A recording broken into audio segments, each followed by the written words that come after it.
Usapang Pangkaunlaran. Hosted by Lieutenant Colonel Jerry Samudio at ang batikang broadcaster ng DZRH at KBP Golden Dove Awardee na si Bing Formento, kasama ang mga pili at respetadong personalidad ng bayan.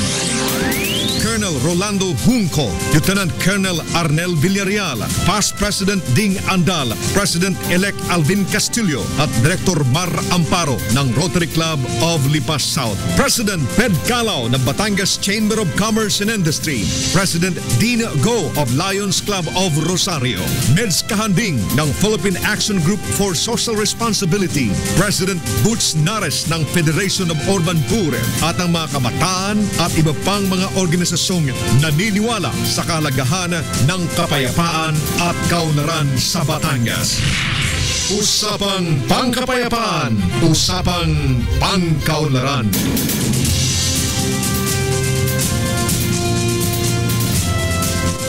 Magandang araw po sa ating mga tagapagsubaybay. Welcome po sa ating programang APAP Batangas, Usapang Pangkapayapaan, Usapang Pangkaunlaran. Ang palatuntunan pong ito ay napapanood po sa Cable TV Channel 6 dito po sa Lipa City at Channel 73 po sa Batangas from 3 to 4 p.m. Monday, Wednesday at saka Friday. At dito po sa Mataas na Kahoy, Rosario, Padre Garcia ho at saka San Jose naman ay every day from 8 to 9 p.m. At ang pinaka-latest ho na tayo po'y mapapanood sa Tanawan, di ba, Ding? Sa Santo Tomas. At nais po nating pasalamatan po ang may-ari ng cable TV station sa Santo Tomas sa pagpapairan po ng oras sa programang APAP Batangas.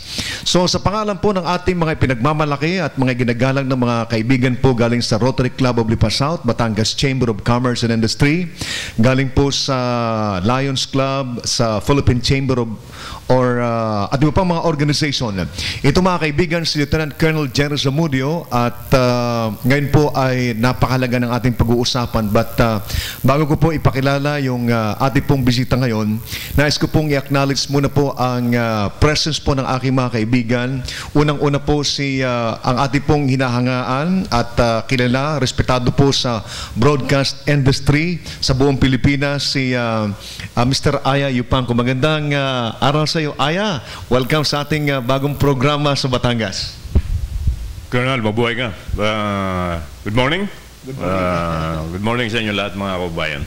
Si Aya Yupanco ho ay galing po sa DWIZ at siya po ay announcer din po sa nasabi ng lugar at yan po ay mga prominente mga tao po yan, panahon pa ho ng EDSA, hindi naman sa binubuking po natin yung kanyang edad. At ang kanyang hong first lady ay kasama niya rin ho ngayon at siya po ang producer po ni Jotaruk at sa DZRH po siya. Baka pwede mapakinggan ang boses ni Malo Cabral.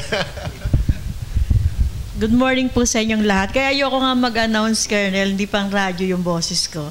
Sa likod lang ako ng kumbaga, likod ng camera lang ako. Good morning po sa inyong lahat. Kaya sikat na sikat ho ang programa ni Joe Tarok dahil po yan kay Malo Cabral kasi siya po nagpuproduce ng programa po ni Joe Tarok.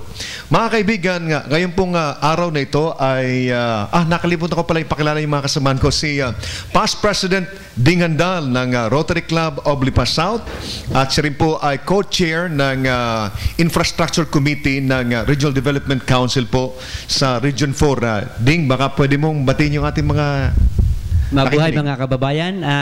Maligayang kaarawan kay Hill Doble. It's September 1 and si Past District Governor Mon Kumagon, it's August 31. At saka siyempre sa aking tatay at saka sa aking apo, si Great. Mabuhay mga kababayan. Thank you. At ang palagi natin nasa likuran, si President Alvin Castillo ng Rotary Club of Lipa South. Good morning sa inyo lahat, sa ating mga bisita at sa lahat ng mga nanonood. Binabati ko, bukas nga pala, birthday ng may-ari nito. Si Dean Go, incoming president ng Rotary Club of Lipa South. At teka muna, ako'y may magandang announcement para sa mga taga-Lipa, para sa ating mga may business, sa lahat ng mga sektor ng ating lipunan dito sa Lipa. Lalabas na po ang libro ng Lipa. Ang title po niyan, Lipa City, Jewel of the City. Yan po. Ilalabas na po yan ang Rotary Club of Lipa South po. Ang isa sa napili na dispose po ng librong yan. Yan po ay coffee table book na sinulat ni Chit. Hindi ko nakuha yung apelyido ni Chit. Okay. Yan po ay ilalabas na soon. Hindi ko lang po maibigay sa inyo ngayon ng date dahil inaayos pa po namin ang launching nito this month. So, excited po kami at pag nalaman nyo po, ay kailangan po ninyong mabili yun dahil yun po ay para sa atin sa Lipa. At si Camila, ang ating pong mga volunteers dito sa programang Up Up. Magandang umaga po sa inyong lahat. Kamusta po kayo? Ako po si Camille Tumesa, inyong lingkod. Before anything else po, binabati po namin na congratulations ang 740th Combat Group para po sa anniversary nila kahapon. Thank you very much. At graduation din nga pala po ng mga nag-training ngayon ng mga sundalo sa Air Education Training Command tomorrow. Kaya po ang aking mga kaibigan ay nandito po ngayon sa Lipa City. Bueno mga kaibigan, kagaya po na nabanggit natin ay napakahalaga po ng ating pag-uusapan sapagkat ito po ay malapit po sa ating mga puso bilang mga debote ho ng Katoliko at ngayon po ay ang ating pong nirespeto na Archbishop po ng Archdiocese of Lipa, si Archdiocese or Archbishop Ramon Arguelleso ang ating pong bisita sa ating programa. Magandang umaga po sa inyo, His Excellency. Magandang umaga sa inyong lahat at sa mga nanonood sa atin sa iba't ibang araw. Ako'y nagagalak na makasama ninyo ngayon dahil lalo sa darating na mga araw na mahalaga para sa ating mga taga-Lipa, taga-Batangas, ngunit hindi lang sa atin, dinadayo tayo kahit ng mga taga-Malaysia, taga-Taiwan, at iba pa. Nakikilala ang Lipa, hindi nga gaanong kilalang Pilipinas ay kilala ang Lipa dahil sa yung sinasabi nila na tayo'y favorite ng dakilang ina. Kaya yan ang ipapaliwanag natin ngayon ng mangyayari mula 8 o 7 pa nga hanggang 12 ng Setyembre.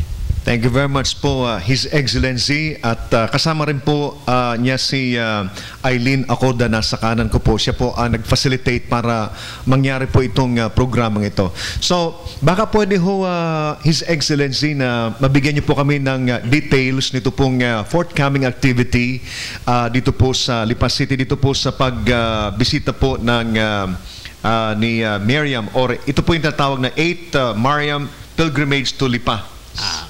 Ika-8 yan, pero hindi ibig sabihin ay nag-umpisa dyan itong paglapit ng mga tao, pagdadasal ng mga tao dito sa Lipa dahil doon sa sinabing pagpapakita ng mahal na birhen doon sa Carmen ng Lipa noong 1948. Noong 1951 ay nagkaroon ng pinirmahang deklarasyon ang 6 na obispo noon at yan ay mayroong stamp ng nuncio at that time na sinabi there is nothing supernatural.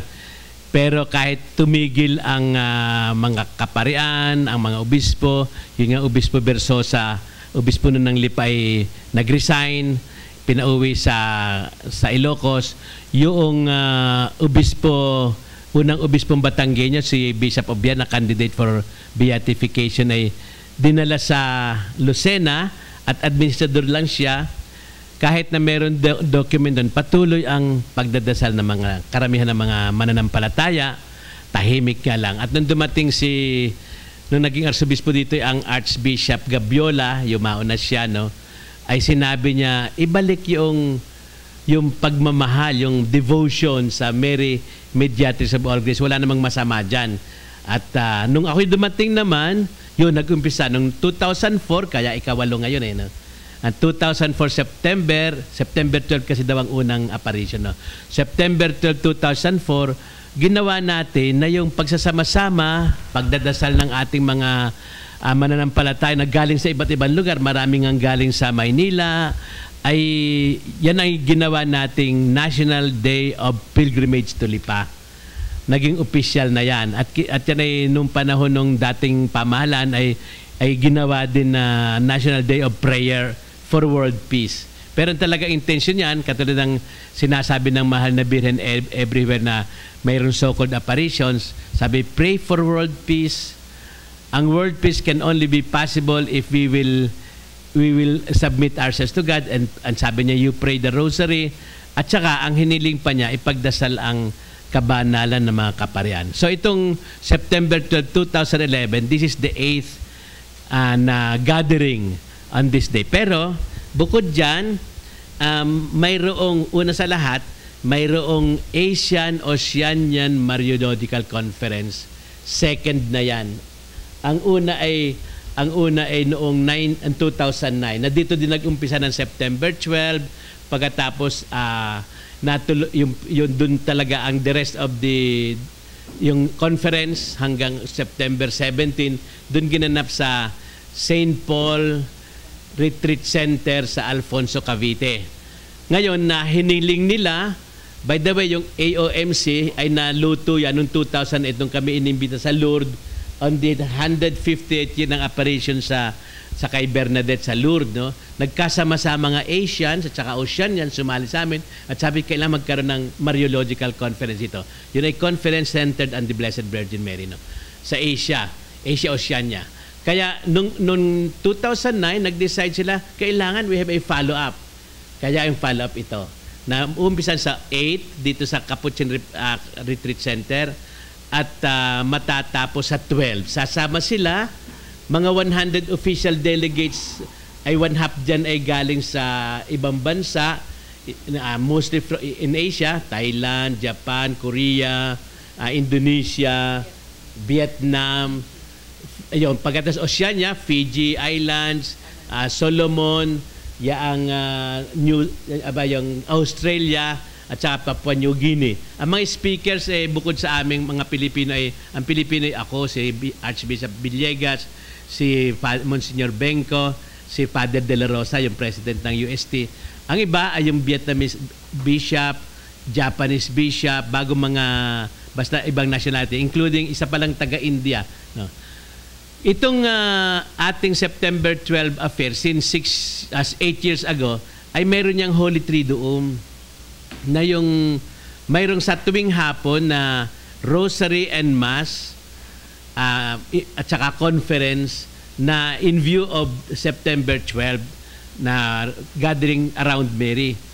Ngayon, itong Holy Triduum na ito sa hapon, diyan sasali din pupunta ang mga delegates.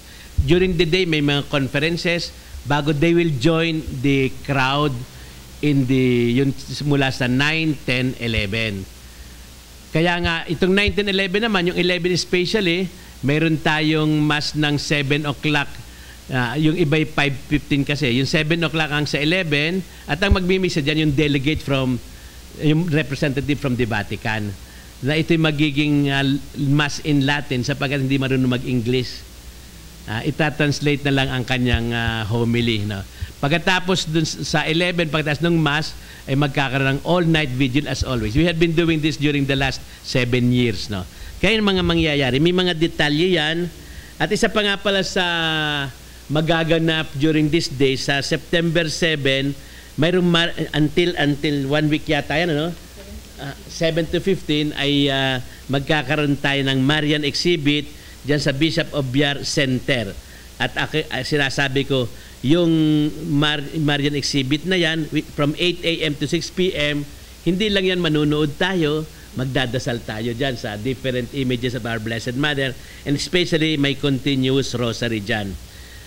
At pagkatapos, itong year na ito, ay 68th year ng pagiging pare ni Pope Benedict XV. Kaya ini-encourage all over the mga churches na mag-dedicate ng 60 hours of Eucharistic adoration. Kaya gaganapin natin yan dito sa affair na ito. At magiging from September 8, 7 p.m. hanggang September 11, 7 p.m. 72 hours yon. Yun ay laging united dito. Yung 60 hours in commemoration ng kanyang sacerdotal jubilee, yung 12 hours ay yung representative ng ating September 12 affair. Kaya isinama natin yan, laging kasama natin si Pope Benedict XVI sa kanyang special moment. Sapagkat yung hinihiling ng simbahan in prayer for yung priesthood ng Pope ay panalangin din natin sa lahat ng mga pare sa holiness of priesthood, sapagkat ang priesthood ay kailangan sa mundo in order to spread the message of peace and love of the Lord. Kaya yan, ang magkakaroon tayo sa 12, halimbawa, as usual, dawn procession ng 4 a.m., Cathedral to the new parish ng Mediatrix, pagkatapos may adoration there until 1 o'clock, mayroong mga Marian concert, yung offering ng mga choirs all over the Archdiocese sa Blessed Mother. Pagkatapos sa 1 o'clock, magpro-procession ng Blessed Sacrament sa Blessed Mother mula sa Mediatrix, Antipolo del Norte, patungong Carmel, where the 3:30 Mass, na yun ang pinaka-summit ng celebration, will be offered. Thank you very much po, His Excellency. So ang sunod po magtatanong ay si Past President Dingandal. Okay, siguro bago ako magtanong, akin munang bibigyan ng announcement ang ating mga kababayan sa paghahanda para sa ating susunod na episode. Kung mayroon po kayong anumang concern o katanungan about Batilec, ay pwede ninyong i-text or itawag sa mga number na ito, 0917-405-8847, 0917-504-1467, 0917-504-0673. Salamat po. Past President Ding, nakalimutan ko palang i-acknowledge si Kaped Calao ng Batangas Chamber of Commerce and Industry. Thank you very much for joining us, President Ped. Okay. Sa mahal naming obispo, ito pong gaganaping ito ay magdodraw ng napakaraming tao dito sa atin sa Lipa araw-araw. Subalit, siyempre po, yung ordinaryong pangyayari ay kita natin na may mga traffic nang nangyayari, lalo dito sa may tambo, dito sa mga tapat ng mga mall. Ito po ba, kaugnay nito ay may mga paghahanda tayong nagawa, kaugnay ang ating mga lokal na opisyales? Ito po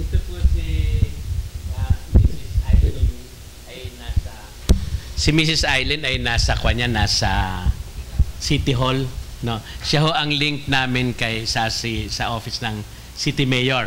At ilang beses na ako nag-meeting together with yung mga in charge ng traffic, tsaka ibang sa health, ano. I think Mrs. Eileen Acorda can answer that.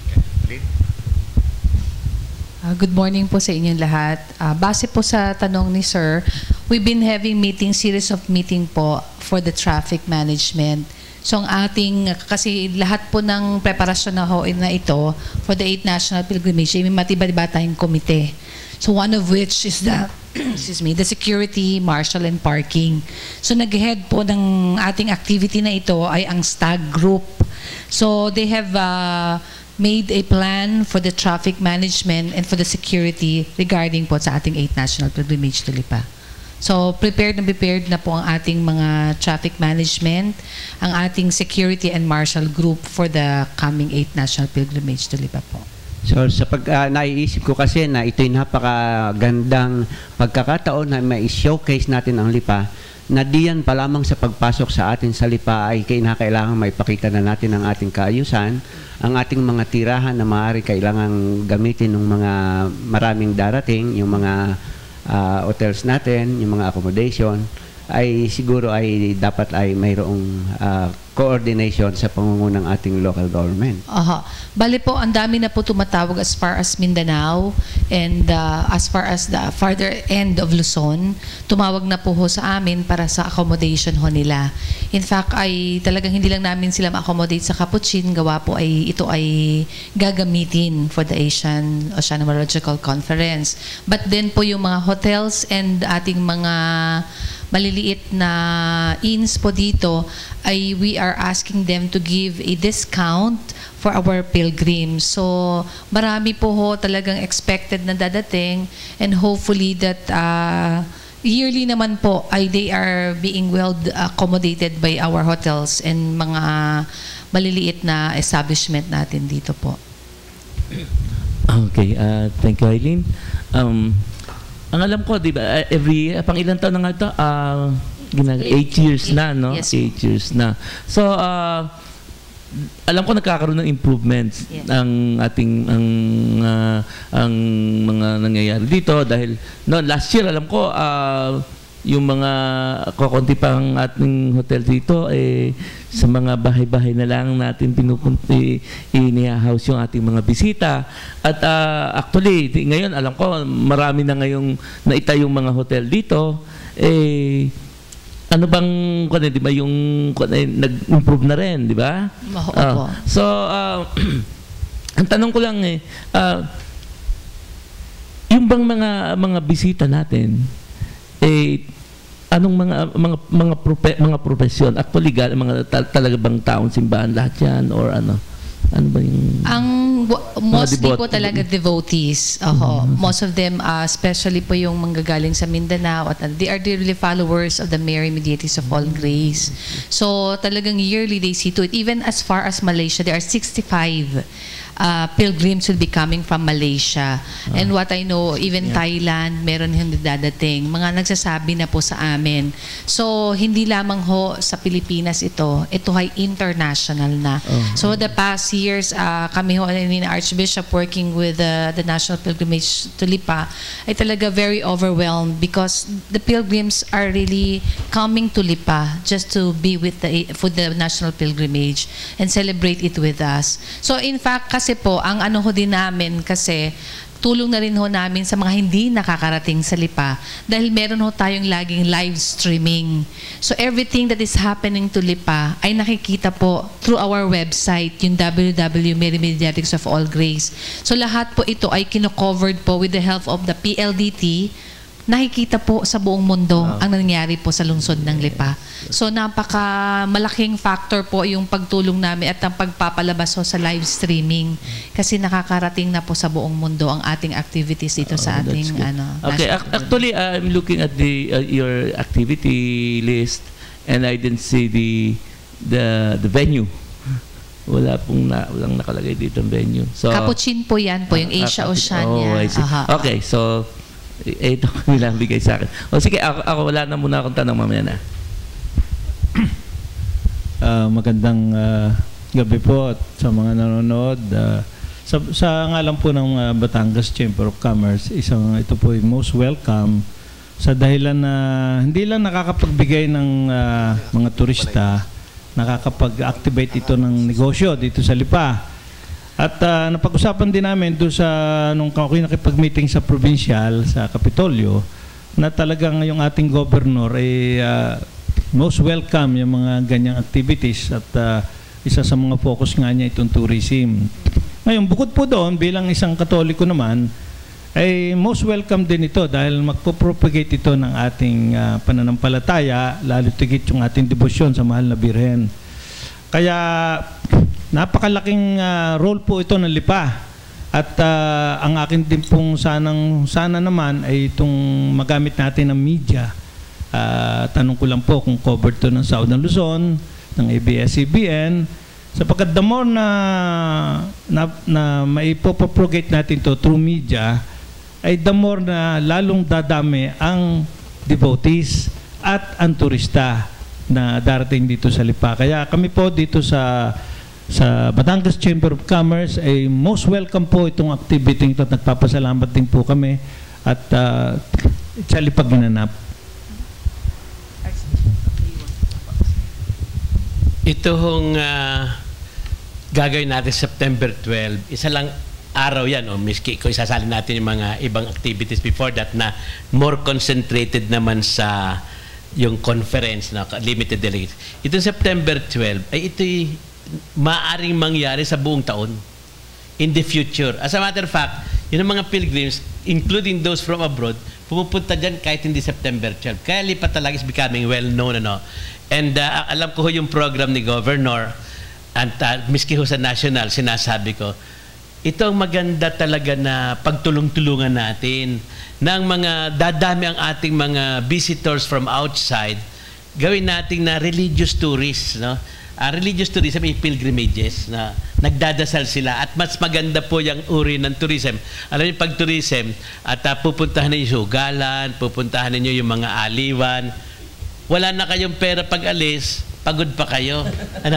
Itong religious tourism, punta kayo sa simbahan, punta kayo sa mga taong, yung mga natututunan nyo, yung ibang uri ng kultura. Kaya gusto kong ma-develop yung ating mga Batanggenyo, mga kustuhan, mga kanta, yung mga sayaw. Dapat yan ang asikasuhin natin dito sa Batangas. Yung mga native na typical sa atin. Pag natutunan po ng iba, aalis sila, they are enriched eh. They're not impoverished. Hindi sila pagod eh. They are yung paragang humanly and spiritually higher than when they come. Kaya po yun ang ating, ang galing ho nito. Bukod sa, syempre, yung our spiritual nourishment. At nakikita natin na talagang the Philippines is the center of Christianity in Asia.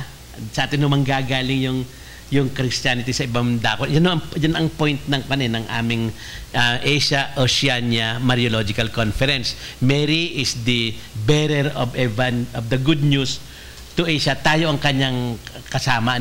Bakit? Sapagkat ang good news ay Jesus Christ. Ay siyang nanay. Ngayon po, bukod dyan, talagang makakatulong pati sa industry natin. But that is not our primary purpose. Pero yun talagang collateral advantage. Hindi damage, advantage. Pero kailangan sabi ko nga, ang Lipa na nakikilala, malaman na, usually, sabi sa Lipa, this is the prayer capital of the Philippines. Bago, this is a Marian site, sabi. Ayun sana.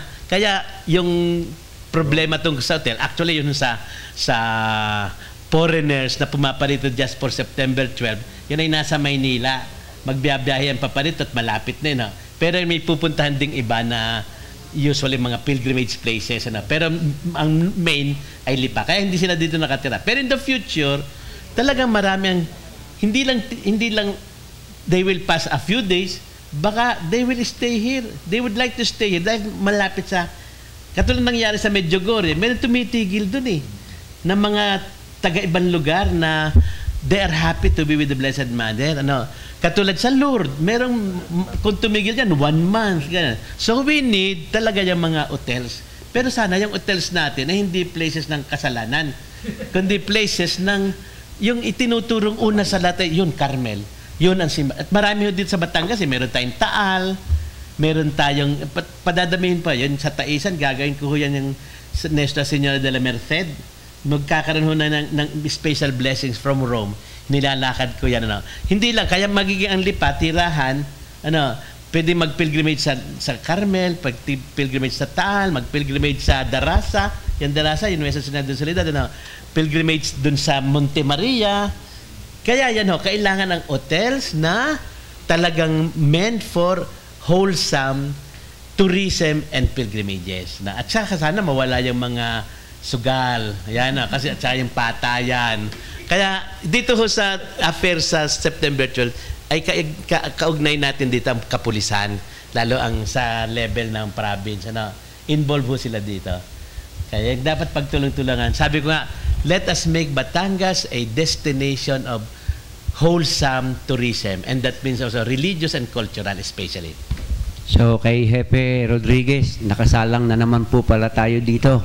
Talagang siguro po naalaala ko lamang parang buhat ng dumating ang panahon ng Catholicism dito sa atin ay sumapit din ang talagang ipagmamalaki ng Lipa, yung kape. Naalaala ko yung kasabihan na rosaryo at saka kape. So ang mga bagay na ito ay natural na talagang ipinagmamalaki sa Lipa. Dito sa lokal, ang Lipa ay sentro ng 10 bayan, halos yung diretsyong nakakonect dito sa Lipa. At ito pala ay sa pamamagitan ng Marian culture, ay ito pala ay talagang nakakonekta sa buong mundo. Ito pala ay bago pong kaalaman para sa amin sa Lipa. Alam nyo, yung mga foreigners na dumarating dito, katulad yan sa Asia, sa Mariological Conference, isa sa dadalhin lang pa uwi, yung Kapeng Barako. Kapeng Barako, Kasi yan ho ang maalala mo na, ito Batangas, ito Lipa. Ano?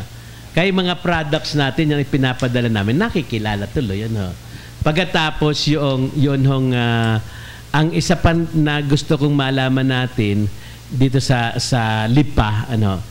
By the way, sa simbahan po, ang Lipa, hindi lang ang syudad.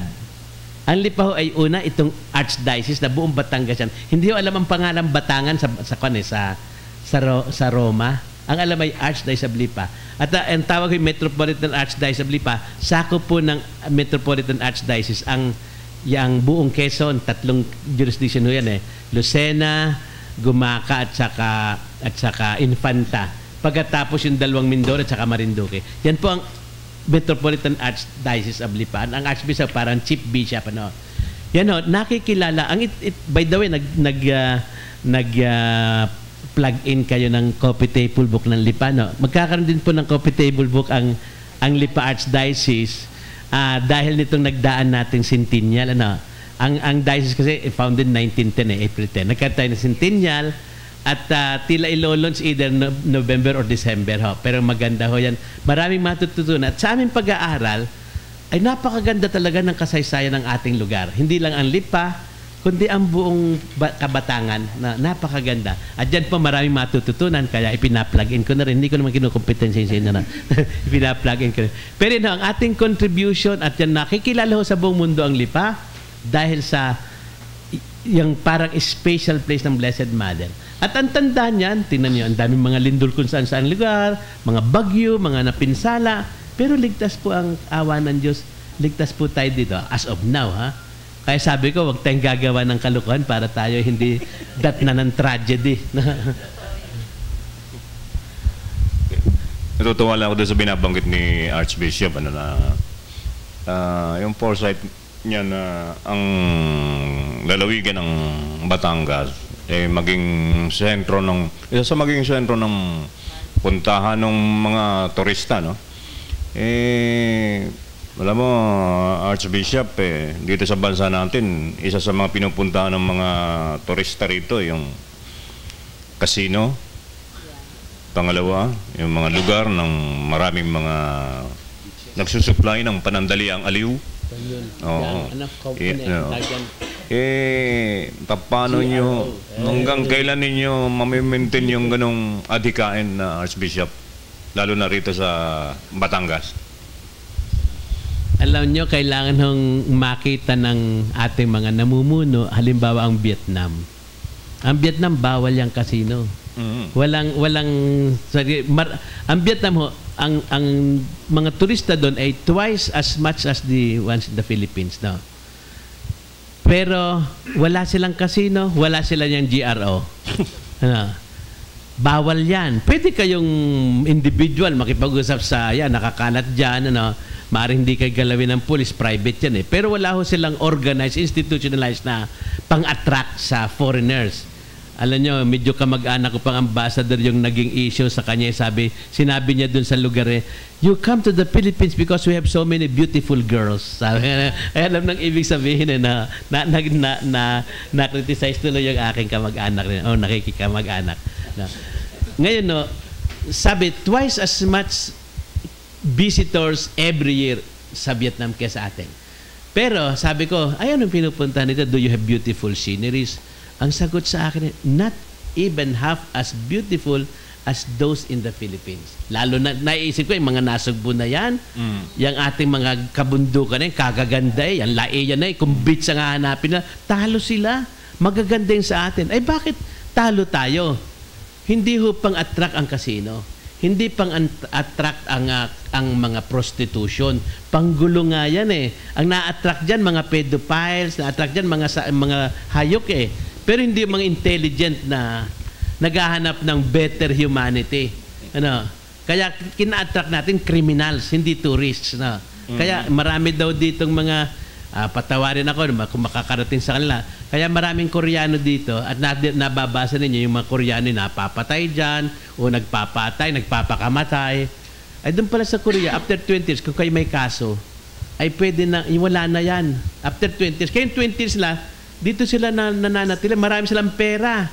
Pero mga kwan yan, mga criminals yan. Kaya may mga pulis din ng Korean na balita ko may kaugnayan sa ating kapulisan at minamanman nila yung mga Koreano niyan. Are we attracting tourists or are we attracting perverts? Kaya kailangan itong ating pagsikapan natin ito. Nandyan na God-given beauty, pagkatas yung heart ng ating mga tao. Tayo baga matutuwa kapag ang mga turista nagpunta sa Amerika, balik sa Germany, uy, punta kayo sa Pilipinas, marami doon puta. Pangit! Hindi masaya, ay maganda doon ang mga bundok, maganda doon ang mga yan ang gusto nating ma-memory na tungkol sa Philippines. And they know that. As a matter of fact, sabi nga ng ibang bansa, sa Pilipinas ang makikita niyo ang mga taong mga mababait dahil makadiyos. Yan ang matututunan. And that is what attracts. No? Kaya yun ang ating sanang pagtulungan. And we will be all out with the government kung yan ang purpose na enhance the natural beauty of our country and the God-given beauty of our people. Thank you very much po. So ito talaga is very timely itong ganitong klase mga activities because this will strengthen the faith of our devotees sa Katoliko. And especially na just recently His Excellency ay talagang kahit pa paano ay nakalug ng kaunti yung ating simbahan dahil po dun sa issue na tumama po sa ating simbahan. So ano po ang ginagawa pala ngayon Arsobispo po ng simbahan ngayon para yung recently na mga issue na tumama po sa atin ay ating pong maipaliwanag ng maayos sa ating mga miyembro, sa ating pong mga deboto, Arsobispo? Ang tinutukoy nyo yung mga nababalitang sexual abuse, ganun. Yung ba? Bishop. Ay, kita niyo, biglang nawala. Bakit? Halimbawa, yung pag-usapan natin yung Pajero Bishop. First of all, walang Pajero. Ay, hindi dininay naging issue din yan. Bakit hindi dininay bakit hindi ina-explain na wala pa lamang Pajero? Ang pangalawa ho, ang binigyan at actually binigay pera. Isa lang ang binigyan ng kotse. At si Bishop Hausian ng Abra. Bakit, Ross? Malaman niyo. I will tell you the whole story of Bishop Hausian. Bishop Hausian ay anak siya ng janitor ng SBDs. Na yung tatay ni Bishop Hausian ay taga Bicol pero hindi niya alam, hindi niya kilalang kanyang mga kamag-anak sa Bicol. Why? Lagalag siya Nagkaasawa siya sa taga Norte, Ilocana ang kanyang asawa. Yun, ang lumabas nga, naging anak ay si Bishop Hausian. Nagkaroon naman kapalarang makapagtrabaho sa SBD. Itong batang Hausian, gustong-gusto niya magpare, hindi niya masabi sapagkat siya anak lang ng janitor Ay minsan inabiro siya ng rektor, si Father Braganza, namatay na tiyo ni General Braganza, kaibigan ko taga Pangasinan. Tutoy, gusto magpare? Ay, upo. Ay talagang gusto niya. Naging pare. Nag-aral. Magaling. Naging pare. Naging superior nila. Provincial, before naging provincial, ilang taong misyonero sa China, sa Taiwan. Pag ibinalik dito, provincial. Nung matapos ang provincial, naging parish priest sa St. Jude. Alam niyo, St. Jude, katabi ng Malacanang. Diyan nasimba yung mga taga Malacanang. Naging obispo. Naging obispo itong Bishop Hausian. Ngayon, nakita ng mga taga Malacanang. Nandun si Presidente. Nandun ako nung gawing obispo siya sa Christ the King. Nandun si Presidente. Nakita ng mga tauhan ni Presidente, Bishop, ito naman sa sakya mo, bakit hindi makarating ng Abra? Ay, binili siya. Hindi naman niya alam na galing sa PCSO. Hindi niya alam na galing doon Nagbagandang loob dahil Paris Priest, kaibigan siya Alam niyo nang malaman ho nitong issue, nakasali siya doon. Sabi niya, susuli ko na lang. Napakabait nung kon para malumanay magsabi, susuli ko na lang. Alam niyo, sabi ng mga incheck, Father, soli mo na lang yung kotse na yan. Na kami nag-iipon, bibili kami. Yung isang incheck, Father, ito ang susi, kunin mo yung Pajero mo. Isang mahirap na obispo, nasa isang napakahirap na lugar, ang Abra. Ayun. Ay, hindi naman niya hiningi. Yung iba, Archbishop Quevedo. Quevedo ay sa Cotabato. At that time ng issue ng Pajero, nagkaroon ng baha sa Cotabato. Nagpunta si Noynoy. Nag-away nga yung mayor. Sinabi, pumunta si Noynoy, wala namang binigay na tulong. Nanood lang. Kaya di ba nasa dyaryo, nagkahiyaan pa yan, no? Samantala, naghahatid ng mga relief goods ay yung galing sa PCSO. Nang humiling ay yung Caritas, yung social action group ng Cotabato, na in-endorse lang ni Archbishop Quevedo. Isinoli din yun, ano?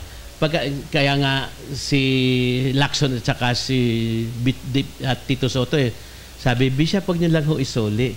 Baka ma-paralyze ang inyong work for the poor. Ay, hindi bali lang. Yun ang pinagkasundoan namin.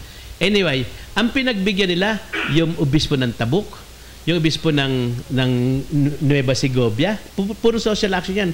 Ang obispo, ang problema lamang, naging problema lamang, ay si Bishop Pueblos.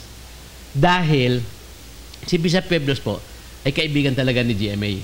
At si Bishop Pueblos, ay kinuha ni GMA na member ng dalawang, yung task force, yung isa yata yung 4 Ps, ay talaga, yung Agusan, di ba, yung Agusan ay maraming, yung malalayo, marami ding lumad. Ay ngayon, sinabi niya, kailangan ko yung sasakyan para marating yung mga lumad. Ay nasabi niya, sinulat pa niya, yun ang mali niya. Sinulat niya kay GMA, kaibigan niya Sabi niya, baka naman pa-birthdayan niyo ako. Ano? Kasi kailangan ko sasakyan doon. Yun lang. Pero all the others, crucial yun. Pero kaibigan niya Ano? Pero ang kwanho dyan, nakita na hindi na, ang pinagbigyan ng mga sasakyan ay man talagang far-flung areas. Kailangan para sa mahihirap. Hindi naman alam na, at saka sa PCSO, nagbibigay sila ng pera, silang bahalang bumili ng sasakyang kailangan. Hindi wala akong Pajero. Pero bakit po yan ang pinag-usapan? Dahil sa RH bill. Ngayon isa pa bakit po ngayon may usapan tungkol dun sa isang pare na may ginawa siyang crime nung yung yatang babae ay bata pa? Ngayon hindi na bata, no? Ni-rape daw. No? Taga saan yung pare?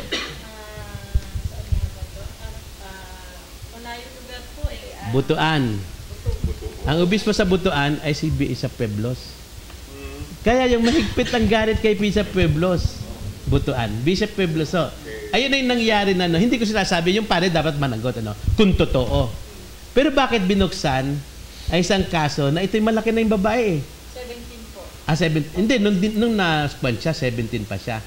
Siya ay 18 na ngayon. 18 lang. Anyway, ito, hindi kaya connected yun doon.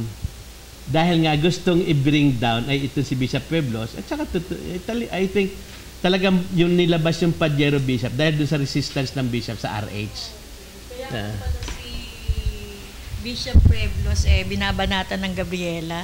Oo, ng Gabriela at saka yung mga bakla. Di ba nandun sa, ako'y nandun sa Senado dahil ako'y nandun din nung umpisa. Nasa GMA, nakalagay Archbishop Arguez. Pero, at pumunta sa akin ng GMA na mga reporters, Bishop, kayo nga ba'y tumanggap ng Pajero? Kanino? Ay, sabi, binigyan daw kayo ng Pajero. Hindi, wala akong Pajero. Hindi ko alam ang issue pa nun Hindi naman ako nagbabasa ng dyaryo gaano pero yung sinabi nila, ano ang kotse ninyo? Ang kotse ko, yung Grandia, Toyota. Hindi pa yan akin, ay sa Archdiocese, paggamit lang. Pag hindi ako Archbishop dito, hindi ko rin magagamit. Ang kotse ko kako ay yung ginagamit ng kapatid ko ngayon na may Saint Teres, yung lumang L3 na may retrato. No? Yun ang kotse ko. Nung ako dumating dito, yun ang kotse ko. Okay. Ginagamit ng kapatid ko. So, ito po ay napagandang pagkakataon po, His Excellency, na may paliwanag natin sa ating mga kabayan. Kasi kahit paano ay alam ko na marami po sa ating mga kasamaan ang naapektuhan at ito ay nalinawan ngayon. Kahit yung mga kasamang kasi natin ay hindi po nagsasalita, at the back of their minds ay mayroon po silang kaunti talagang pag-agam-agam. But with your explanation po ay alam ko na ito po ay makakarating po o mararamdaman ng ating mga miyembro. So balik po tayo doon sa ating pong Mariam Pilgrimage to Lipa.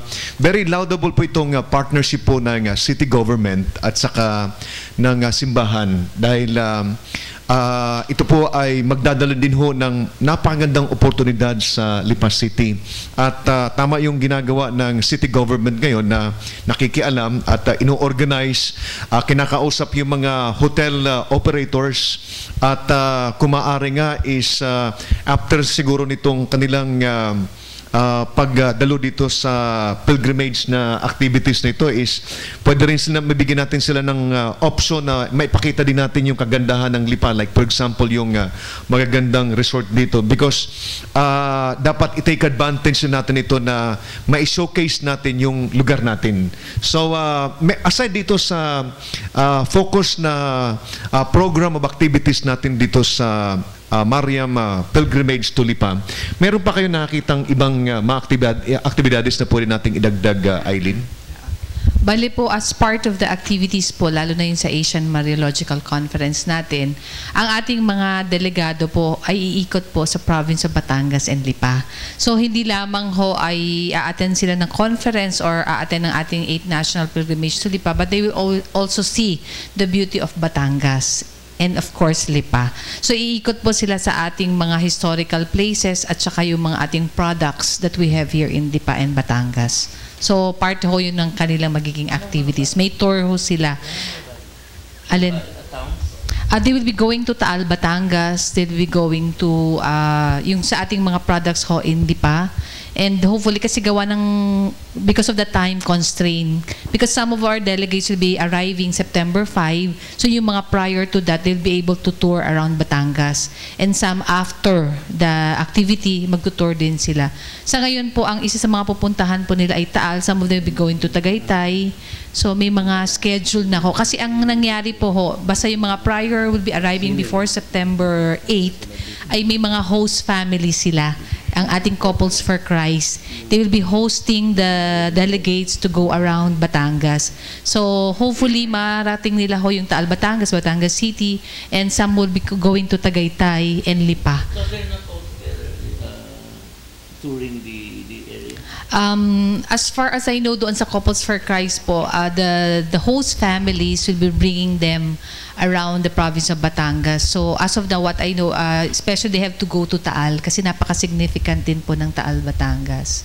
Yun hong maagang dadating o yung huling aalis ay magkakaroon ng pagkakataon na individually arranged with the host families na nag-volunteer na.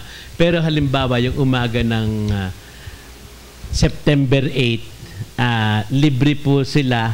Meron pong organized na trip dun nga sa Taal. Pagkatapos sa San Nicolas, yung lumang Taal, di ba ako napansin niyo po, di ba binungkal na yung in-excavate yung lumang simbahan, ay dinadayo na yun ngayon. At saka ang isa ho, unfortunately yan ho, ang isa pang gagawin, dun ho sila idadaan sa Tagaytay. Ay di ang Tagaytay Cavite na, pero tinitingnan lang ang kagandahan ng Batangas. Sabi ko nga sa mga bisita ko, you know, look at that, do you admire this beauty? Yes, you know that is my province. But you know, Batangas has the beauty, but Cavite has the money. Thank you. Doon na kain eh. Gusto ko na mataklob. Kaya nga po, gusto ko namang matakloban yung view. Pagka pag nainggit ako sa Tagaytay. Ako ayaw ko naman tayo. Kasi yung Caviteño naman ay kailangan rin tayo. At saka Pilipinas naman yan. Ang mahalaga ay nasa atin yung kagandahan. Kahit na kanilang kayamanan. Kasi yung kayamanan mawawala, kagandahan lalong gaganda eh. Thank you very much po. Pakilala ko lang po yung bagong dating po natin na member po sa APAP Batangas. Siya po ang Vice President po ng Chamber of Commerce and Industry at ng Rotary Club of Lipa South, si Vice President Maramparo. Magandang umaga po sa ating panawin, si Archbishop Argelius. At magandang umaga po sa mga manunod mamayang gabi. Binabati ko po nga pala ang aking anak na nakapasa sa pagka-nursing, si Vincent Amparo at si April Amparo. Maraming salamat naman at sila'y nakapasa. Pwede na ba ako magtanong? May katanungan lang ako sa ating Archbishop na itong ginagawa pong simbahan dito sa Antipolo, yung pong Mediatrix, ay parang ililipat po dun sa bagong ginagawa. Ito po bang lumang Mediatrix ay sisimbahan pa ng mga tao, ng publiko? O doon na pipisanin sa kabila? Alam niyo ho, ang ang Carmel ay monasteryo. Hindi ho yan parish church. No? Ang parish ho ng Carmel ngayon, ang nakakasakop dyan, ay ang katedral. Sa Makatid po, ang parish po ng katedral, mula dito sa poblasyon, di iba na ho yung Marawi na, hanggang dun sa boundary ng Padre Garcia. Kaya po, totoo po na yung nagmumukhang parokya ang Carmel. Hindi ho dapat yun, mungha ko dun. Ang mga mungho tahimik na wala, nagdadasal yan. Hindi ho yan na katulad ng parokya, very busy. Kaya walang binyag dyan, walang kasal dyan. Kaya kung minsan nga lamang nakikiusap yung mga nagse-celebrate ng mga 25 years, 50 years, mga kaibigan lang yan. Ano? Pero hindi ho dapat. Dapat po lahat silent prayer. Ano? Hindi po kapalit yung mediatrix ng Carmel as monastery. Parokya po yun. Mula yung sa Antipolo del Norte hanggang dun sa boundary ng Padre Garcia, yan na po ang parokya ng Mediatrix of Oryx. Bagong parokya po yan. Kapantay ng katedral. Isa pang katedral. No? Pero at ang Carmel po, belonging to that parish, hindi na sa katedral. Ngayon po, kung meron pong mababago, ay di yung mga maiingay na activity, ay doon na lang sa parish. No? Yung mga gathering na malalaki. Pero hindi yung pinagbabawal magdasal ang mga tao dyan. Magsisimba din sila. Dapat nga po, misa lamang po dyan sa monasteryo, ay ang misa ng madre. Hindi po yan parish church Ano? Ang maraming misa, yung mga parish, dahil kailangan ng mga tao Pero hindi po parish church kahit kailan hindi yung naging parish church yan. Yung pong September 12, anniversary po ba yun ng Mediatrix? Yun pong September 12, sa kalendaryo po ng simbahan ay Feast of the Holy Name of Mary. Pero yan po ang first apparition ko dyan sa Carmel. Yan po, hindi mawawala yan. Kasi hindi naman masasabi, alam nyo, hindi naman dyan nag-appear doon sa hindi naman masasabi. Dyan pa rin yun. At kailangan magpunta dyan ang mga tao, magdadasal. Hindi po ililipat doon sa kabila? Hindi. Pwede bang ilipat dito po ba sa parte ng Lipa, Batangas, baybayin po ng Lawa ng Taal, wala po bang may pwedeng pagtayuan dyan ng simbahan na pwede pa parang magkakabiyahe yata po ng mga boat diyan sa Tagaytay to Lipa o Mataas sa Kahoy. Yun po yata isang project. Hindi ko po alam. Wala pa pong plan. May mga simbahan yan, mga chapels.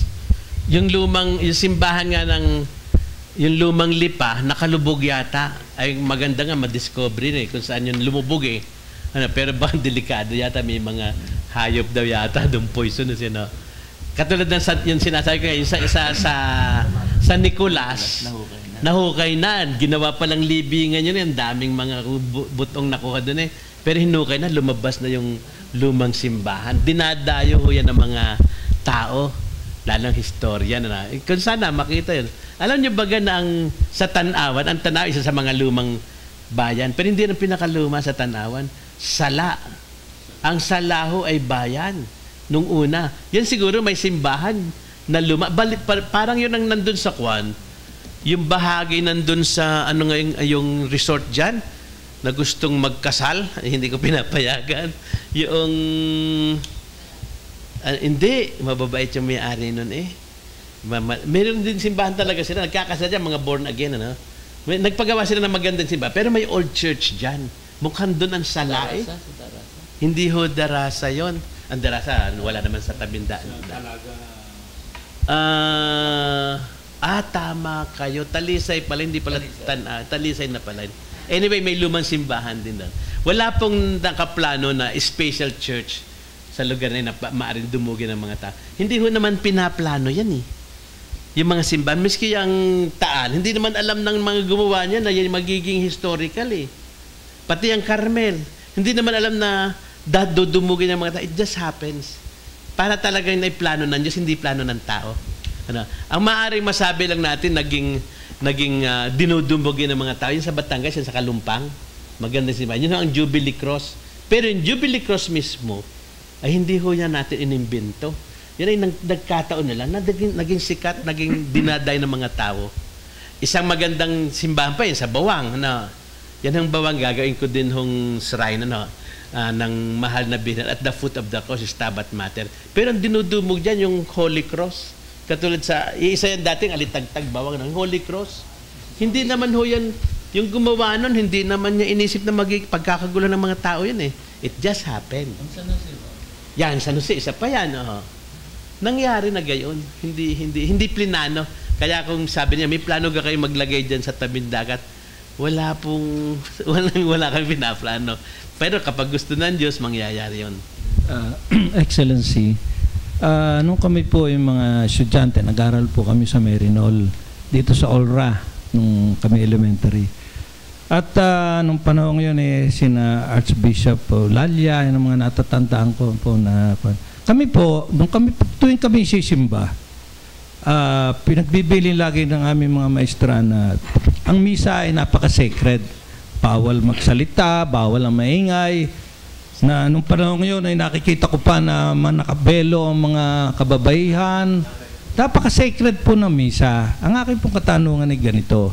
O nga po't ang simbahan ay sumusunod sa makabagong, sumusunod sa modern trends.